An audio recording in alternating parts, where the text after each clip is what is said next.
All right, Ethan, you ready to do this mock draft, our first post-lottery mock draft? I'm ready. Okay, let me pull up Fanspo here. So, as we know for sure, I know this is old news, guys, but the Spurs got the number 2 and the number 14 pick. The last couple of mock drafts that we did, as I'm trying to get the screen the size that I want it to be, were, of course, where we did kind of our own lottery and we're able to simulate that. But this time, we're going to have it all set. And with all of the knowledge that we have from the Lou episode as well, we're going to get this thing set up. What are your kind of thoughts going into this mock draft, Ethan, as I get everything pulled up? I'm interested to see who's available at 14. I think it's pretty much a guarantee as far as who we're going to take it to. I 100% agree. Okay, let's get this thing going here. Alrighty, we got full draft here. We'll go standard, and then we'll go with the Fanspo consensus. So Cooper Flag goes number 1, and it is now our turn, Ethan. We're going to go with Dylan Harper. I'm with you. Yes, sir. Alrighty, so for sure this season, Dylan Harper will be the backup point guard for the Spurs. You see up here, not saying Fanspo is the be-all, end-all. And, Lou did kind of assign him as a point guard with a guy, with the ball in his hands where all of his strengths come. But being 6'6", 215, that definitely, I think, gives you some positional versatility, especially defensively. I agree. What are some of the things that you think he would bring to the bench this season? I think the playmaking aspect. We've been searching for that sixth man of the year kind of guy in that Manu Ginobili-esque role to kind of fill in. We thought it was Malachi for a while. He has been very inconsistent. We thought Chris Paul, but for some reason we started him right next to De'Aaron Fox. We even thought about shoving Devin and Keldon in there. Keldon's not exactly a ball dominant guy, so he needs someone to help him create offense. That's where Dylan Harper slides right into. 100%. And I missed this earlier, Ethan. I just want to bring this up. I know we're jumping around a little bit, but he says Pelicans stated that everyone on the team is available. So now I see what you were saying there. I thought you were just talking about like the NBA overall. So I missed that. No, Pelicans. That explains things there. So definitely something to keep an eye on. But yeah, back to Dylan Harper, man. I just think when you look at the bench this season, or the two biggest things it felt like were a backup point guard and then a backup center. So he would address that backup point guard position on top of, just adding another potential all-star level player. Let's rock, baby. Alrighty, let's go down to 14 here. Trey Johnson goes at 4. VJ is sliding a little bit. Ends up going to 6. My boy Kasparis off the board. Come on, Mal Watch went at 8 there. I've actually been seeing in some mocks recently, Ethan, that he's been sliding a little bit. Kevin O'Connor actually had him sliding all the way to the Spurs in one of his recent mock drafts. I don't think that's for sure going to happen, obviously, but just something to keep an eye on there. Definitely interesting, especially going to the Nets where they have Nick Claxton. He's been rumored to be the future Lakers big, the Luka Doncic lob threat that they've been so desperately trying to acquire. Well, if that does happen, then probably going to the Nets would be a good spot for him. But here, Ethan, let me go. Are we missing? We are not missing Rasheer Fleming. Yeah. There So he we've is. got both of our guys on the board here that Lou harped on, but also Noah Sengi. That's another name that kind of has been jumping up draft boards. He's been doing well in the French League playoffs. Where's your boy? My boy. I can't believe I'm forgetting this. Not The big Danny man Wolf. from France. Oh, Maxime. See, Maxime, though, we're going to trade second-round picks for. Look, they got him all the way down. So down there. Yeah, that's crazy. And that's just probably not, updated post-combine. We'll get him at second-round pick. Yeah, in our fake fantasy world here. Yeah. Okay, but the 3 guys I'm looking at here, Ethan, I know Igor Demon is there. We've kind of talked about him, but especially when we're going with Dylan Harper at number 2, I don't think we really want to go with Igor here. Nah. The 3 guys that stand out to me are Carter Bryant, Noah Sengi, and Rasheer Fleming, as well as Thomas Sorber. I forgot about Thomas Sorber. Thomas Sorber on the board as well, Ethan. I'm leaning toward Rasheer Fleming here because I really, really liked the breakdown that Lou gave us 2 weeks ago, and we haven't yet taken him, I don't think. We've taken Carter Bryant a couple of times, and I really like his game as well, but Rasheer Fleming being a true power forward, someone that could play probably right off the bat, uh, has me a little bit more enticed right now, Jude. I'm very intrigued by Sorber here. That's Okay. that's another thing. It's just because I desperately want the backup center, but Hey, man. again, here's the thing though. Here's the thing. That doesn't exclude all of our second round picks. Like even if we take Rasheer Fleming here, first of all, Lou said he could play a little bit of 5 as much as he was more of a natural 4. But the other thing is, again, we could still take Rasheer Fleming here and then trade up for Maxime. True. So because of that, and because of the other aspect of Rasheer Fleming with him being 21 years old.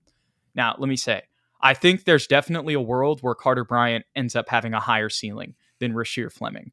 But I'm kind of going with Lou's logic here. We've already kind of gone with the young, long-term star here with Dylan Harper, and we already have Victor Wembanyama, Stephon Castle, even De'Aaron Fox. I know he's, 27, 28, but still somebody who's young in his prime, sub 30.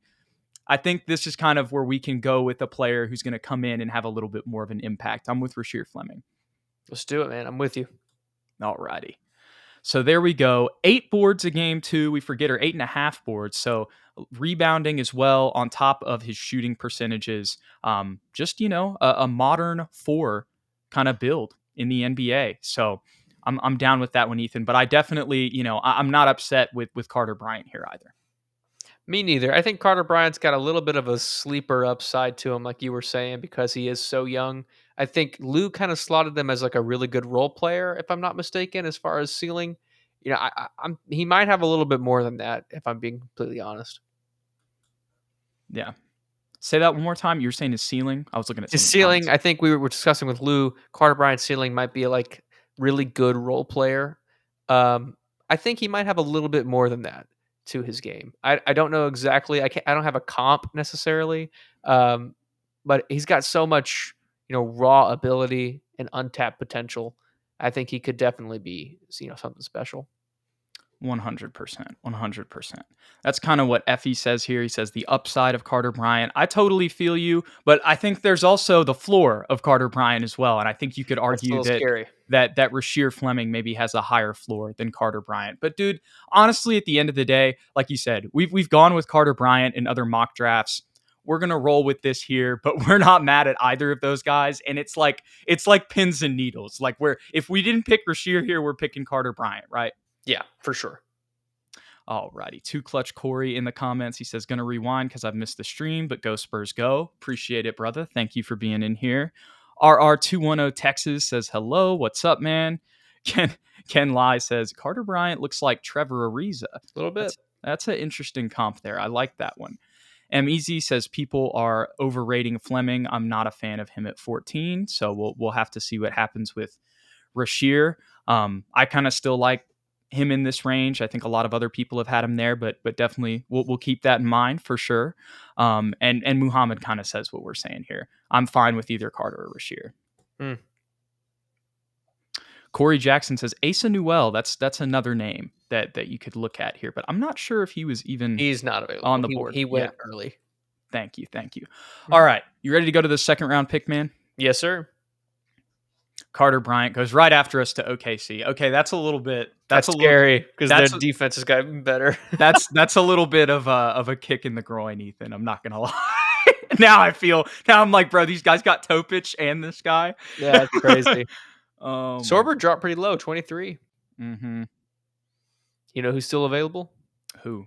Danny Wolf. Oh, there he goes. Brooklyn just got him. They're loading up on centers. Yeah, and they got Igor Demon. They're just going to be throwing lobs nonstop. Oh my goodness. Maxime's gonna be here. We're gonna get away with this, and this is not realistic whatsoever. We're going to get away with this. Oh my goodness. Look at this. Another thing. In the episode with Lou, I said, we have the 39th pick. And I was completely wrong about that. We have the 38th pick. Man, this one's pretty easy, I feel like. We got a lot of different options here, Ethan. Joan Berenger, a lot of people have talked about him. JT Toppin's going back to Tech, according to your coworker, right? Yes. Yeah. Johnny Broom here would not be a bad pick whatsoever, but I think, and of course your boy Kalkbrenner right here, Ethan. Yeah. I mean, he's really calling my name right now, Jude, but I think the comments want to see a little bit of Maxime Reynaud. I think we want to see a little bit of Maxime Reynaud. The other thing that I will say, though, again, as we pick him here, Ethan, and man, 20-10 at Stanford this year as well. That's another thing to remember. I didn't even, honestly, Ethan, especially as a second rounder, I hadn't really looked at his stats yet. I just knew he could shoot well and did well at the combine. Like, he's a little bit of a stretch. So that is some good numbers to see for sure. Especially, well, I guess I was about to say in the Pac 12, but Stanford is not in the Pac 12 anymore. They're in the ACC, but that's actually Mhm. still a pretty good basketball conference. So good stuff from him in a solid conference. He's probably going to be more late 20s, though, if we're being honest. I mean, according to Lou, he could be, closer to that 14 spot. So I don't know if it's Right. we'll have to see on draft night. This could be one of those names that really just comes out of nowhere and gets taken right at the lottery. Yeah. And maybe we don't even trade back and take him at 14. I'm not saying that's for sure going to happen, but I think if Wemby really presses things behind the scenes, then, that could definitely be something to watch. For sure. Alrighty. M Easy says I'm praying Queen falls to 14. That was something that I kind of mentioned in the Lou episode that again we'll have to see what happens there, but that would also be another good option at 14 if some guys were to fall. You never know what can happen in the draft, Ethan. I will say that. There's always somebody who falls. Absolutely. And there's always some random name that jumps up as well. For sure. For sure. But that will conclude our draft here, Ethan, as it's about to show us the final results. But Dylan Harper, Rasheer Fleming, and Maxime Reynaud. This is something that I think actually could happen in real life. I just don't think it's going to happen the way that it just played out in this mock draft. I think if we get all three of those guys, it's going to be because we made a trade to trade up and draft Maxime. 100% agree. Looking at some of these guys at the bottom here. What was the name of the Duke player that Oh, uh yeah. let me find him here in the second round. I don't Wasn't think he was drafted. in this one, it doesn't look like. Yeah. Man, I can't believe I'm forgetting his name. He was a senior, he was 6'6". I remember that. I don't think it was Isaiah Evans. It was It somebody was else. Isaiah Evans, yeah. Oh, man, What for some reason I'm feeling like it started with an S. His last name started with an S. We could go on and on forever about this, but Oh, yeah, anyway, Sion James. thank you. Thank you. Yeah, Sion James. And it doesn't look like he was picked here unless I'm Two-way missing something. phenom for Jude to be obsessed with. No, and that's exactly where I was going, Ethan. I was going to say if we need some undrafted two-way guys, that's somebody to keep an eye on for sure. That'd be so funny to give you just one more. It's been a long time since you've had the obsession, Jude. It really has, Ethan. I saw a picture of Dominic Barlow today, and I think he was with some movie star. I don't know what the movie was, but go to Dylan Gonzalez's Twitter, and it was like Dom Barlow 200-point game incoming, and it was like a picture with him and some actress. Amazing. I hope so.